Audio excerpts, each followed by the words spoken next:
Rev up your engines!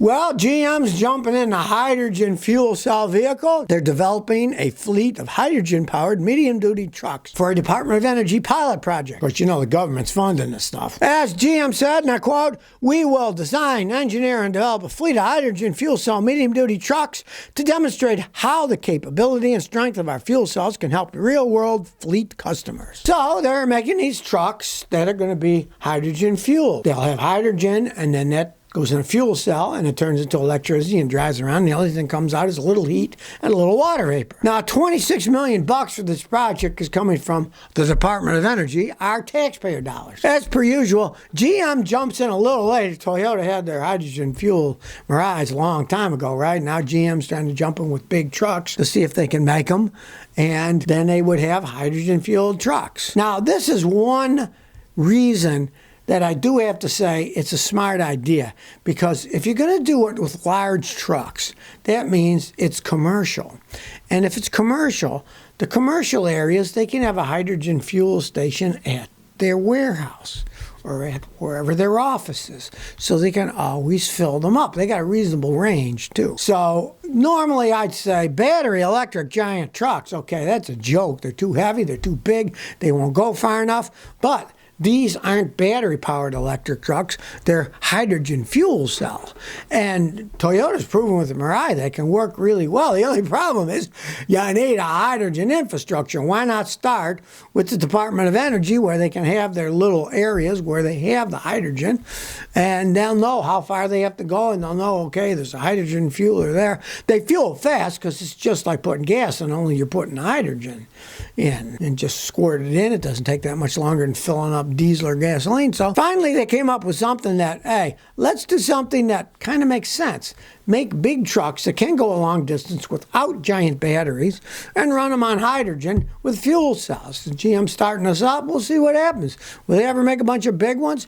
Maybe they will. It's not that hard to create hydrogen infrastructure for commercial vehicles where they know they're going from here, they're going to there. You can put hydrogen stations where they need to be. It's not like you have to build 3 million of them like you would for electric battery plug-in cars. If Americans were all driving, it's been estimated you need about 3 million charging stations at a minimum in order to keep it going. This, you wouldn't, because it's just commercial and it's starting out small. So the Department of Energy guys would know, okay, we got a refueler here, we got a refueler there, and they don't have to worry about stranded without any hydrogen. Not a bad start. Well, now Chevron's getting into the hydrogen business. Chevron just announced a 5 megawatt hydrogen production project that is taking wastewater from some of their products and using the sun to create hydrogen. This is in California's Central Valley, so you know there's going to be a lot of sun. That's kind of desert area, right? And interesting enough, they're using wastewater because they're doing it at their Lost Hills oil field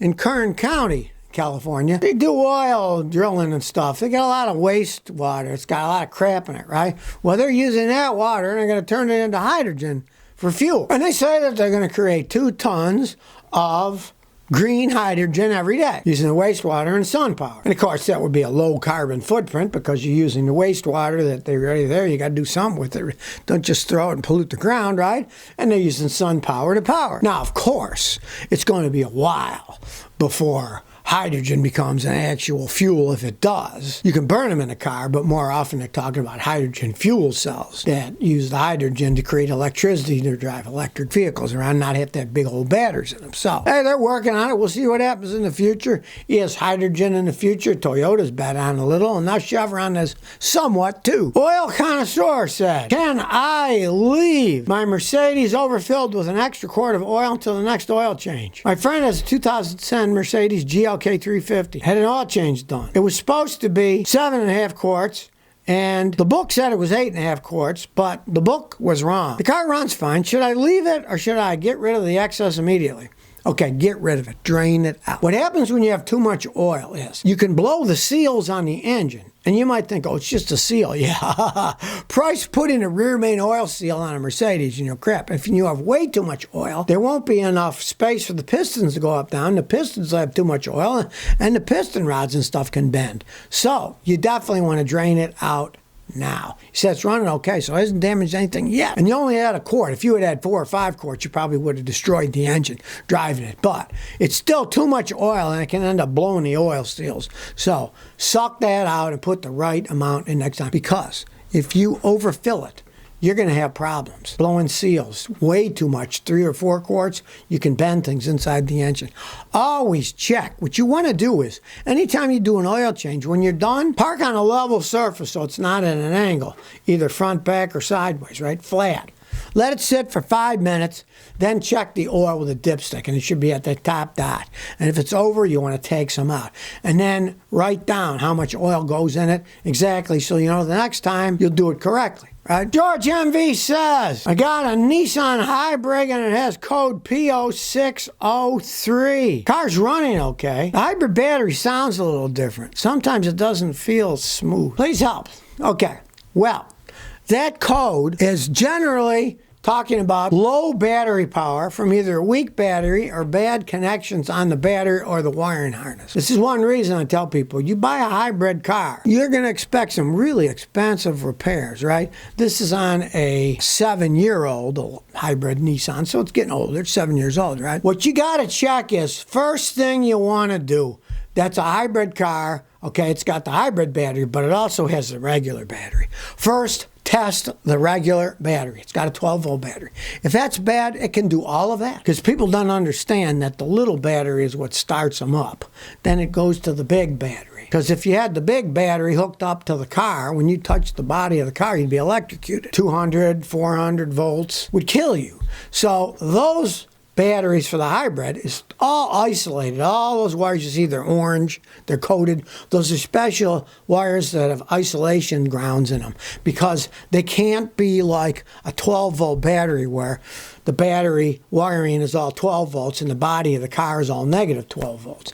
If the body of your car was all negative 200 volts, you'd be electrocuted when you touched it. So your little 12-volt battery, just need that. Now, if it's not that, you're going to have a pro like me test the hybrid battery. It might be going out. We can tell that with our special equipment, right? We can tell if the hybrid's going out. And if it's not that, then the entire wiring system of the hybrid high voltage is going to have to be taken apart and tested. You unplug it in places and look.